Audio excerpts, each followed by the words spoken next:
और रिवाइवल किस लिए?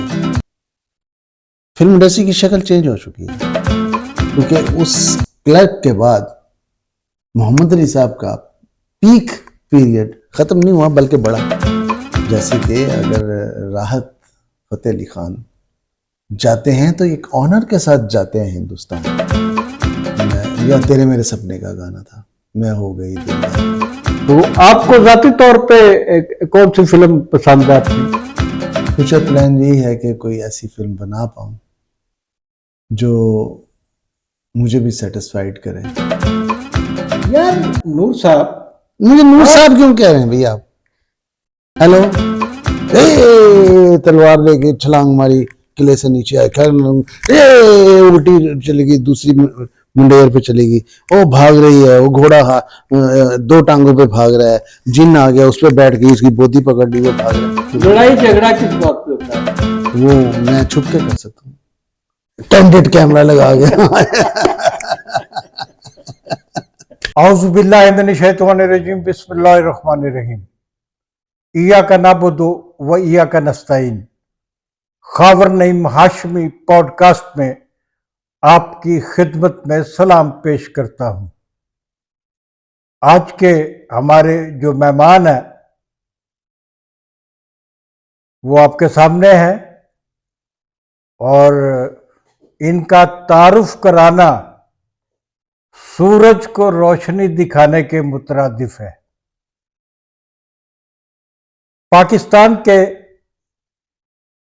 पाकिस्तान की फिल्म इंडस्ट्री की जब हिस्ट्री लिखी जाएगी तो इनका नाम सरे फहरिस्त होगा।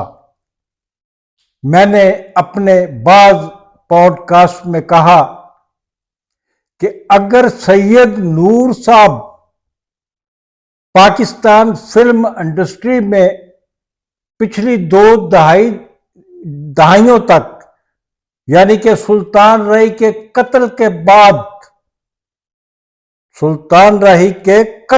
बाद अगर पाकिस्तान को सैयद नूर मैसर ना होते तो इंडस्ट्री जो आज आपको बहुत ज़बूहाली का शिकार भी नजर आ रही है, कुछ लोग फिल्में बना भी रहे हैं, फिल्म इंडस्ट्री तो मौजूद है लेकिन कराची में है। कराची की फिल्म में और लाहौर की फिल्म में कितना फर्क है ये भी आपने डिस्कशन सुनी होंगी। लेकिन सैयद नूर ने इन हालात में भी हमें जो फिल्में दी वो लॉलीवुड को दुनिया में जिंदा रखे हुए हैं।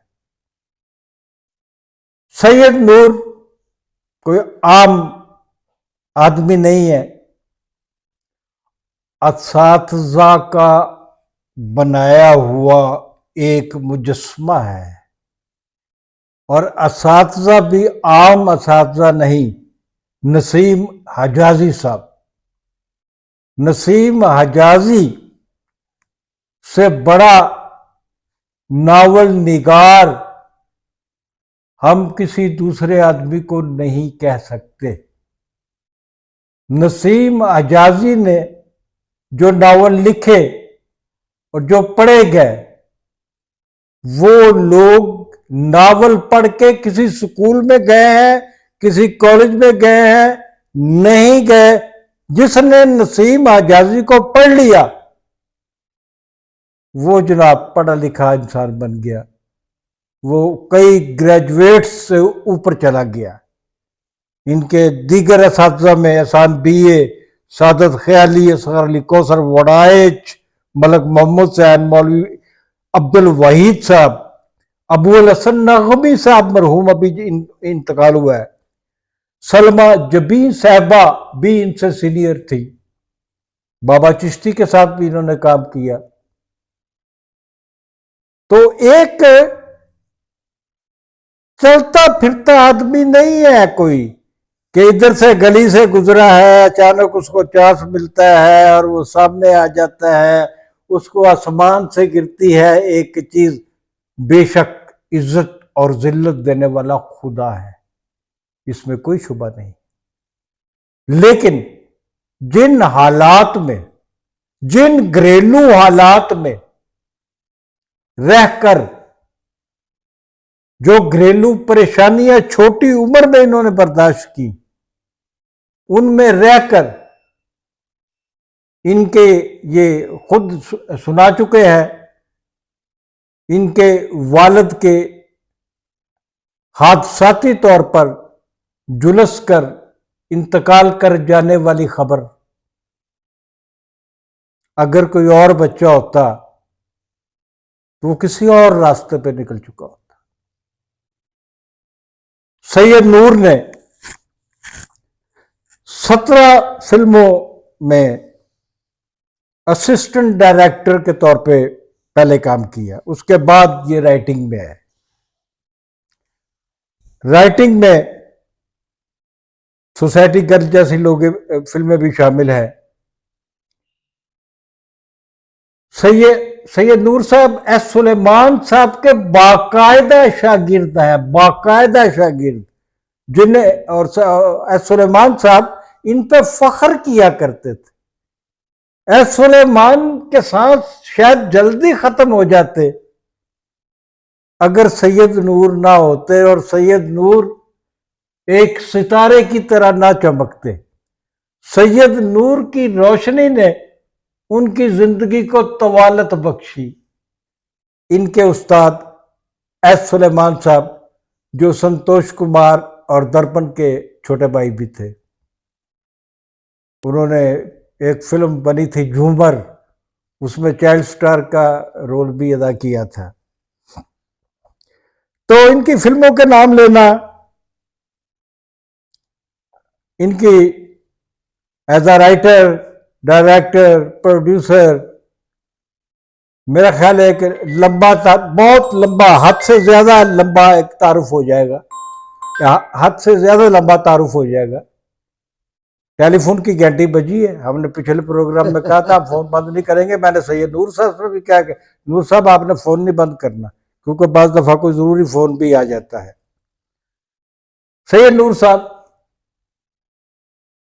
आप फिल्म लाइन से में आने से पहले या सहाफत में आने से पहले, क्योंकि आप पहले सहाफत में आए, उसके बाद आपने सहाफत में, कोस्तान में, दनक में, पलक में और बहुत सी जगहों पे जर्नलिस्ट के तौर पे भी काम किया।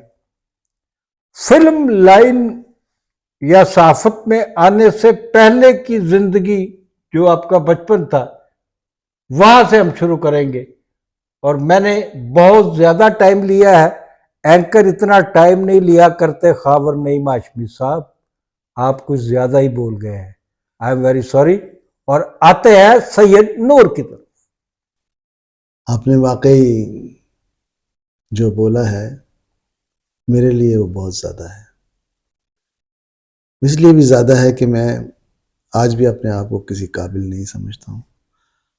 बस ये काबिल लोग हैं जिनका असर लेके मैं यहाँ बैठा हूँ आपके सामने। हैसियत सैयद नूर के ये सब मेरी पुश्त पर हैं। इनके तजुर्बे, इनका सिखाना, इनकी शख्सियत के जो पहलू हैं, उनको वो उन पे गौर व फिक्र करके मैं आज यहाँ बैठा हूँ। और जैसे जैसे आप मेरा इतनी बुलंद आवाज़ में तारुफ करा रहे थे, मैं ज़मीन में गड़ा जा रहा था नईम साहब, क्योंकि मुझे कभी भी ये एहसास नहीं हुआ कि मैं कोई बहुत बड़ा फिल्म मेकर हूँ या राइटर हूँ। मैं आज भी ये समझता हूँ कि मैं स्टूडेंट हूँ और मैं बतौर स्टूडेंट काम कर रहा हूँ, और अभी मुझे वो काम करने हैं जो मैं नहीं कर पाया इस इंडस्ट्री में। मुझे 53 साल हो गए फिल्म इंडस्ट्री में और मैं काम कर रहा हूँ। लेकिन आपने पूछा मेरा बचपन, तो मेरा बचपन एक सैयद घराने के बच्चे के तौर पर जो मैं देखता हूँ, मज़ार पे बैठ के चरागों में तेल डालना, फूल लेके आने वाले मुरीदैन से फूल लेके हज़रत शाहुल माली रहमतुल्लाह अलैह की कब्र पे चढ़ाने, शाम तक वहाँ रहना, लंगर तकसीम करना, और इस दौरान में मस्जिद पे जाके कुरान की तालीम हासिल करना मौलवी साहब से, जो पहला मेरा स्कूल है, और फिर शाम को घर लौट जाना। ये मेरी रूटीन थी विद माय फादर।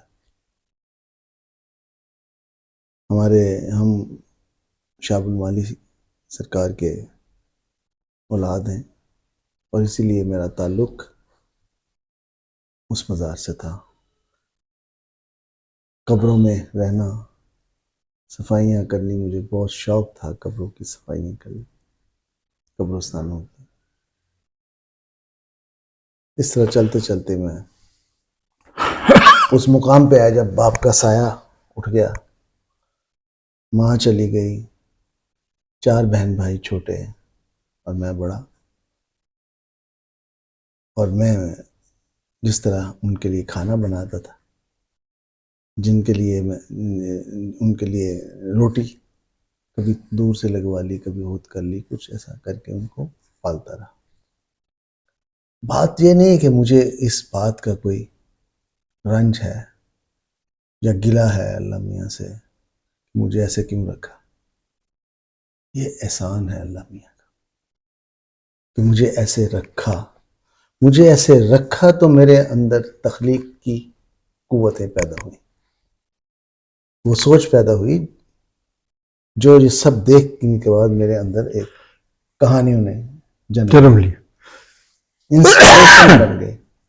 ये सब इंस्पिरेशंस बन गई, सोबतें जितनी। मतलब आपका जो माजी था, बचपन था, उसमें ऐसे हालात पेश आते रहे कि आप में इंस्पिरेशन पैदा हुई कहानियों की जानिब। जान मतलब ये आपके साथ एक तो बात ये है कि जिस मसाइल से आप गुजरते हैं, वो मसाइल कोई ना कोई सबक देता है आपको, और हर सबक अपनी एक कहानी लिए हुए है। अगर आप गौर करें तो आम आदमी गौर नहीं करता, और उसको मुसीबत समझ के अल्लाह से गिला शिकवा शुरू कर देता है, रोना धोना शुरू कर देता है। तो थोड़ा सा गौर करने वाला शख्स जो है वो कहानी बुनता है, कहानी बुन लेता है, कहानी बना लेता है, इंस्पायर होगी। तो यूँ मेरा बचपन जो है, जो तो बेसिकली नेचुरली आप एक राइटर थे, तो फिर आप असिस्ट किया आपने सुलेमान साहब को बेशुमार फिल्मों में, दर्जनों फिल्मों में। तो आप कहानी की तरफ आने की बजाय असिस्टेंट डायरेक्टर के तौर पे आपने काम कैसे शुरू किया? मेरे एक बहुत ही मोहतरम दोस्त कह लें, जावेद फाजिल साहब, बहुत बड़े इंसान थे। वो कदीर गौरी साहब के असिस्टेंट थे, लेकिन कदीर गौरी साहब चूँकि कोई फिल्म्स में नहीं बना रहे थे, इसलिए उन्होंने एस सुलेमान साहब को बतौर एसोसिएट डायरेक्टर ज्वाइन कर लिया था। तो मेरी मुलाकातें थी उनसे, तो जब कोहिस्तान बंद हुआ तो मैंने कहा मैं फिल्म लाइन ज्वाइन करना जावेद फाजिल साहब से। उन्होंने कहा बड़ी डिफ़िकल्ट जगह है, बड़े मसाइल हैं, डिफ़िकल्टी से मुझे प्यार है, मुसीबतों से मैं बातें करता हूँ, मुसीबतें मुझे सिखाती हैं, कोई बात नहीं। अच्छा मैं सुलेमान साहब से बात करूँगा। उन्होंने बात की, मैं बतौर असिस्टेंट काम शुरू कर दिया। 7वां नंबर था मेरा। 7वां नंबर? 7वां असिस्टेंट। पहला नंबर जावेद फाजिल साहब का था, और आखिरी नंबर मेरा था।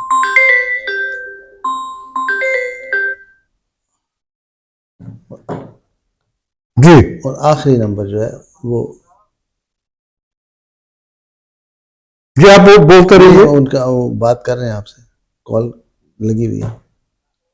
हाँ, कॉल लगी हुई है।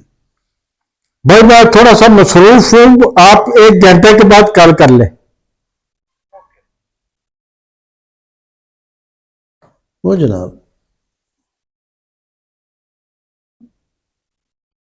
5 साल असिस्ट किया।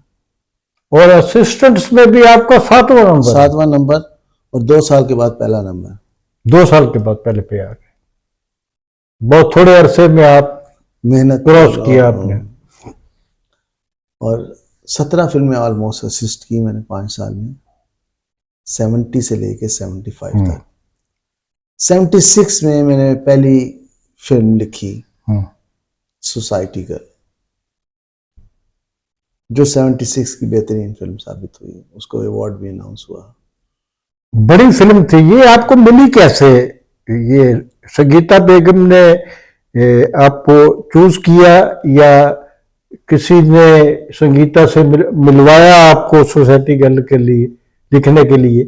ये भी एक वाकया होगा कि सोसाइटी राइटर के तौर पे संगीता बड़ी काइया खातून है, वो उसने ऐसे नहीं, को वो लिया उस वक्त होगा। बिल्कुल हैं? बच्ची थी, छोटी थी बहुत।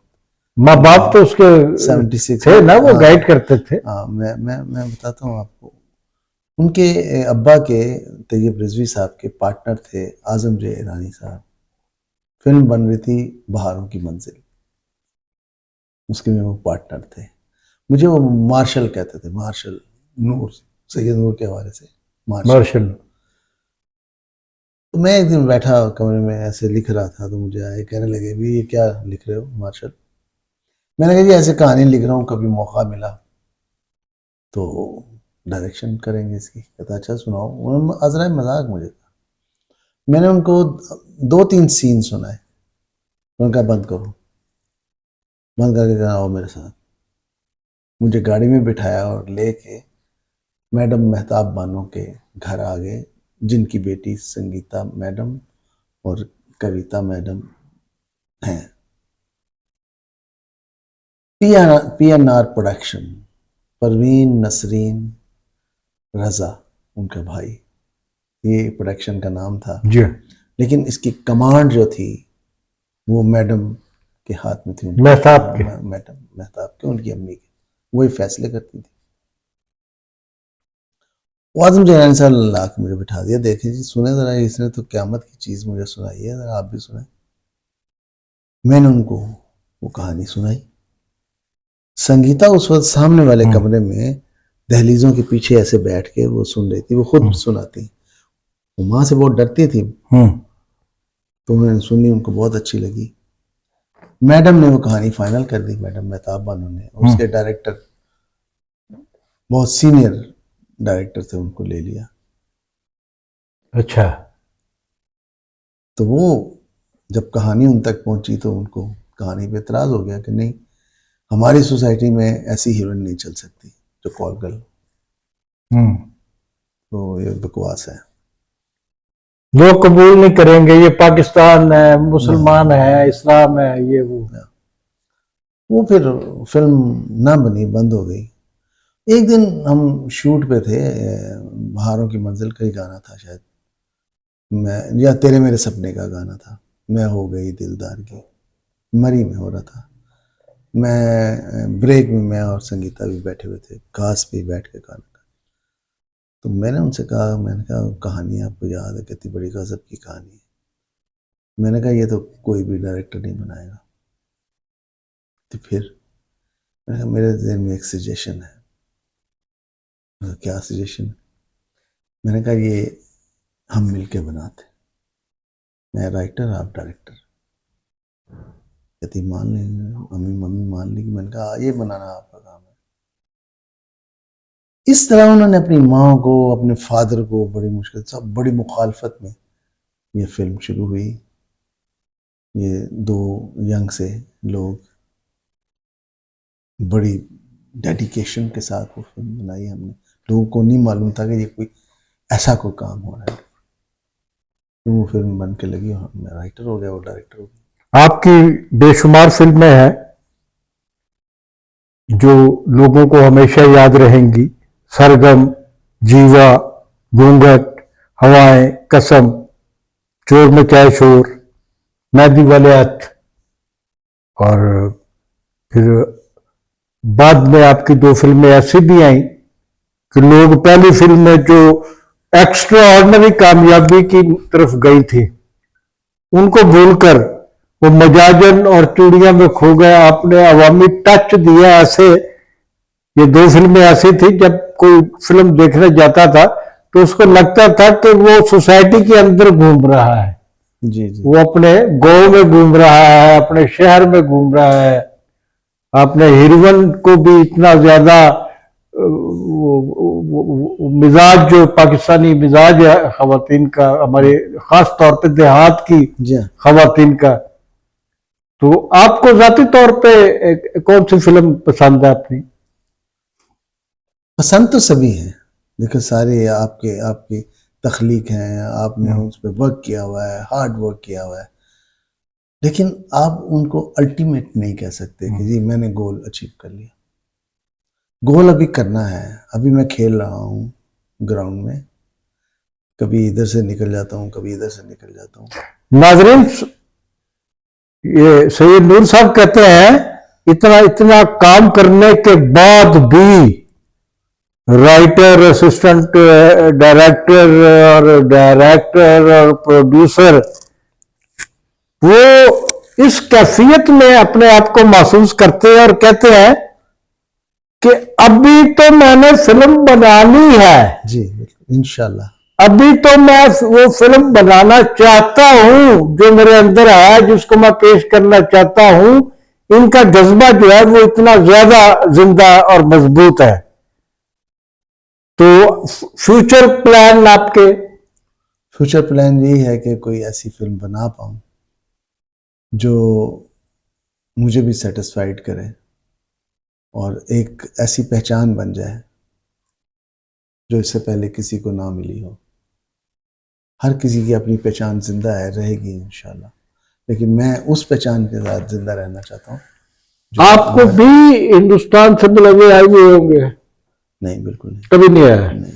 आप पहले डायरेक्टर है जो सच बोल रहे हैं, वरना आम आदमी क्या देते हैं जो छोटे छोटे डायरेक्टर है जी मैनू फिल्म उन्हें 3 फिल्मां की डायरेक्शन दी है, मैं 3 दी दिया है, मैं फिर जा रहा इंडिया जा रहा वह मेरे पीछे पे ने।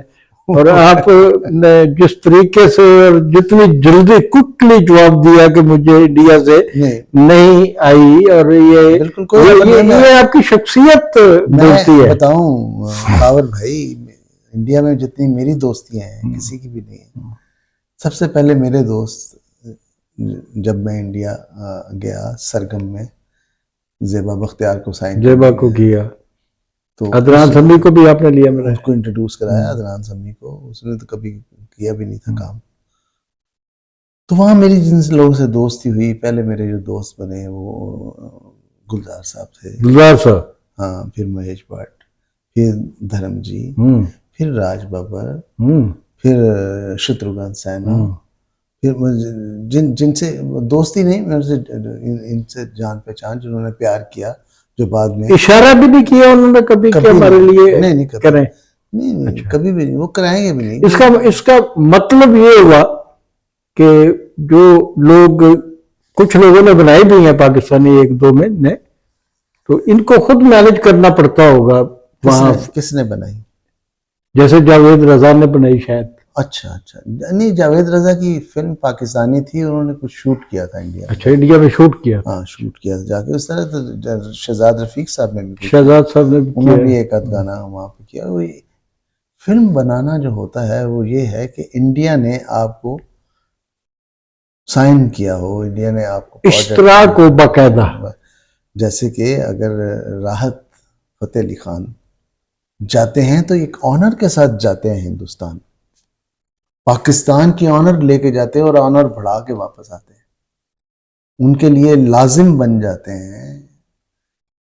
ये है इज्जत और ये है काम जो हिंदुस्तान को मजबूर कर दिया।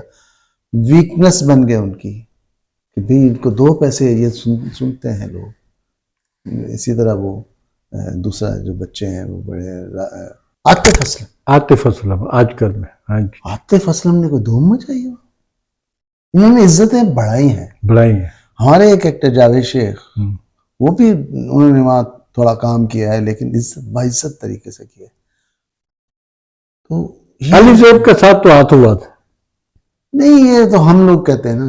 अच्छा, ये हम लोग कहते हैं हाथ हुआ था।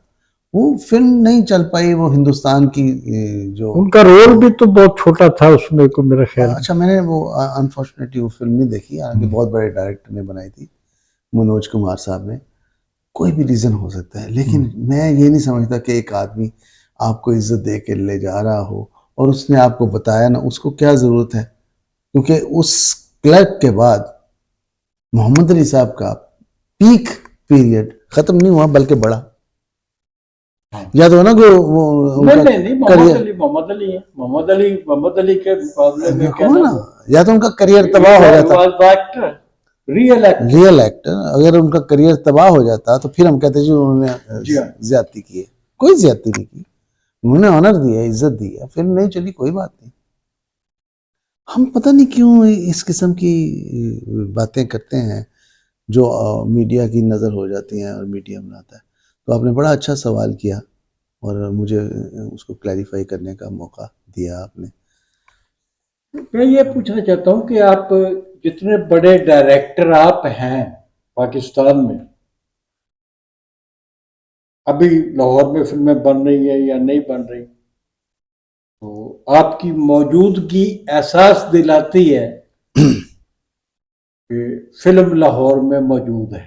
आपकी सिर्फ वजूद, जो आपका ना, आपका वजूद, आपके पास फिल्म कोई है नहीं है लाहौर में, कितनी बना रहे हैं मुझे नहीं पता, लेकिन आपका जो मौजूदगी है,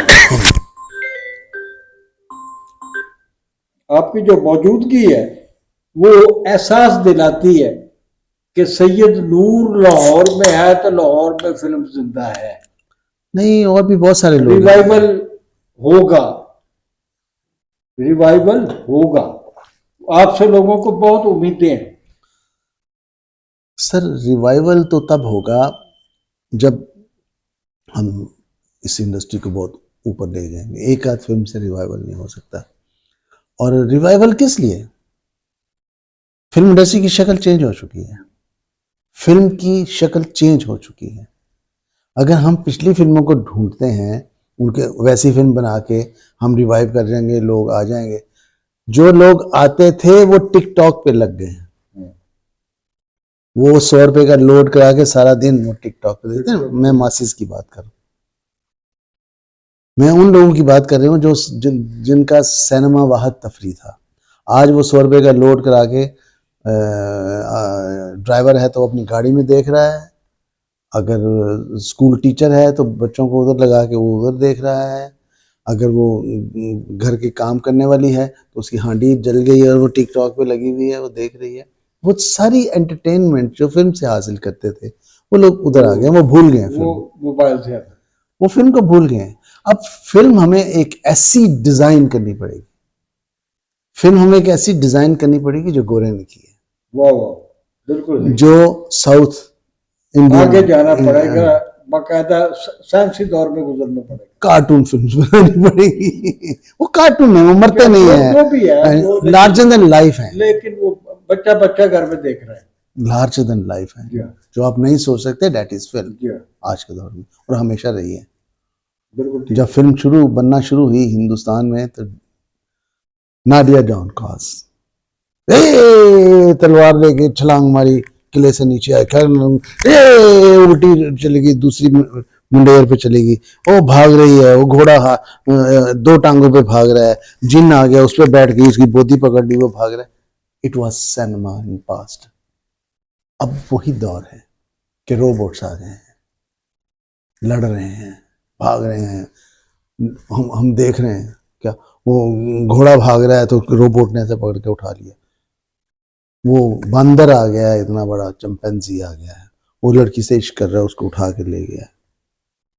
पहले जिन था, परी को उठा के ले जाता है। ये सब थे, सिनेमा चेंज हो गया। नाजरीन, हम कोशिश भी करेंगे, रिक्वेस्ट भी करेंगे सैयद नूर साहब से कि हमारा अगला कोई प्रोग्राम, मैं ये नहीं कह रहा कि अगले हफ्ते या 2 हफ्ते बाद, किसी भी दिन, जिस कुर्सी पे मैं बैठा हुआ हूं, यहां साहिबा जी बैठी हूं और साहिबा जी और नूर साहब के दरमियान हम आपको मुकालमा जरूर दिखाएंगे। सैयद नूर साहब तशरीफ लाए, इन्होंने बहुत हमारे साथ बातें की और यार नूर साहब, मुझे नूर साहब क्यों कह रहे हैं भैया आप? हेलो, मैं रिस्पेक्ट में कह रहा हूं। नहीं सरकार, Respect. नहीं नहीं नूर भाई, नहीं, नूर कहो। खाली ओए नहीं, जाओ ना जिम्मे आंदे होंदे हो। ये हम लोगों के सामने आ रहा है। कोई बात नहीं, लोगों के साथ, लोगों को पता चलना चाहिए अच्छा, कि हम कितने फास्ट फ्रेंड हैं और कितना हम करीब हैं, हमारी तो मैं कुर्बतें। ये कह रहा हूँ कि जब आप और साइमा जी जाते हैं अपना किसी फंक्शन में, तो मैं देखता रहता हूँ क्योंकि आजकल तो हर आदमी कैमरामैन बना हुआ है, डायरेक्टर बना हुआ है, तो इसलिए चला देता है। आप जब भी आप मियाँ बीवी जाते हैं तो उस महफिल में जितनी भी खवातीन मौजूद होती हैं, स्पेशली बच्ची और खवातीन, आप मर्दों में, चंद मर्दों में अकेले खड़े होते हैं और तमाम खवातीन ने सैमा जी को घेरा होता है। वो बहुत हीरोइन है हम्म। खावर साहब, जिससे खवातीन प्यार करती हैं, उसकी शख्सियत से, उसके किरदार से, उसकी मासूमियत से, उसके सादगी खद्दो से, खाल से, उसकी जिसामत से, सादगी से, उसके चेहरे का मासूमियत से, जा हाँ जी, बेशुमार उनके अंदर जो अल्लाह ताला तो ने वो उनको चीजें बख्शी हैं, जा सलाहियतें बख्शी हैं, वो प्यार करने के काबिल है। पूरी कौम उनको प्यार करती और है। आप ये जो देखते हैं वीडियो शीडियो, ये पता ही नहीं होता, ये लड़के बना के ये करके, वो कोई किसी ड्राइवर ने बना लिया, किसी और ने बना लिया, बना के वो लड़ाई झगड़ा किस बात पे होता है आपस में? कभी हुआ ही नहीं। कभी भी नहीं। 18-19 साल हो गए शादी को, कभी नहीं हुआ। ऐसे ही कभी होगा, कोई चाय आप पीना चाह रहे हैं, लेट हो एक गए, बात पे हुआ, वो झगड़ा भी नहीं हुआ, बस ठीक है जी आपकी मर्जी। जब कभी मैं उनको कहता हूँ कि ये मेरा दोस्त का प्रोग्राम है, इसमें जाना है, कहती नहीं नहीं जाती नहीं, मैं यहाँ इंटरव्यू करवा दें, चलें एक करवा दें, नहीं मैं नहीं। वो कहती जी मैंने एक कर लिया, तो फिर मैं किसी को इनकार नहीं कर सकता, इनकार किसी को नहीं कर क्योंकि सकता। उसमें इनकार की है नहीं, तो मैं करूँगी जब लेकिन उनका इंटरव्यू कोई ना करे, उनका मियाँ तो कर सकता है। नहीं, वो ये नहीं कि इंटरव्यू करना, वो ये है कि डायलॉग तो हो सकता मैं है मियाँ बीवी का। मैं वो मैं छुप के कर सकता हूँ, कैंडिड कैमरा लगा के। जी ठीक है। नूर साहब आपका बहुत बहुत शुक्रिया। नूर साहब ने बहुत टाइम दिया। नूर भाई भी है, मुझे कहते हैं कि मुझे नूर कहो। नूर तो मैं इनको कहता ही हूँ। तो आई लव यू सर। लेकिन मैं इनसे बहुत प्यार करता हूँ, थैंक यू इनसे सर। बहुत मोहब्बत करता हूँ। मैं इनकी सलाहियतों का, फनी सलाहियतों का तहे दिल से मोतरफ हूँ। Thank you. Khawar Naeem Hashmi podcast से आज तक के लिए इतना ही। मिलते हैं अगले प्रोग्राम में, और जाते जाते आपसे गुजारिश करूंगा, खावर नईम हाशमी पॉडकास्ट को अगर आपने सब्सक्राइब नहीं किया तो आप खावर नईम हाशमी से मोहब्बत नहीं करते। ये आप पे लाजिम है कि इस पॉडकास्ट को लाइक भी करें, दोस्तों को फॉरवर्ड भी करें, और सैयद नूर साहब का साथ स्पेशली हमारा जो आज का इंटरव्यू है, इसको जहां जहां आप भिजवा सकते हैं, जितने ग्रुपों में आप भिजवा सकते हैं भिजवाए। हम 2 दिन के बाद, 24 घंटे के बाद, 12 घंटे के बाद हम देखेंगे कि आपने हमारा कितना साथ दिया। खुदा हाफिज।